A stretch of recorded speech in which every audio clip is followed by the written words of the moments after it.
मकान हिजरत नहीं कर सकते वरना वो अपने मकीनों की तलाश में निकल खड़े हों। मैं मौजूद हूँ इस वक्त हीराबाद में। कहते हैं कि हर 60-70 सालों में किसी शहर, इलाका, मोहल्ला का मंजरनामा तब्दील हो जाता है। पुराने मकान गिर जाते हैं या गिरा दिए जाते हैं, नए मकान उनकी जगह ले लेते हैं। 60 साल की उम्र में मकानों के मकीन भी तब्दील हो जाते हैं। एक नस्ल रुखसत हो जाती है और नई नस्ल उसकी जगह ले लेती है।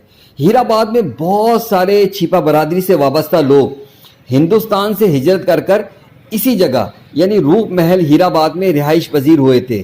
सामने ही रूप महल बिल्डिंग भी है। कहते हैं ना कि मकान अपने मकीनों से आबाद होते हैं।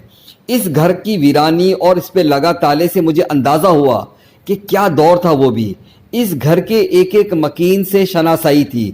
अब्बासी अस्पताल वाली जगह पर क्रिकेट खेलते हुए अक्सर हमारी बॉल इस घर में चली जाती थी और फिर थोड़ी नोक झोंक के बाद वो बॉल हमें वापस भी मिल जाती थी।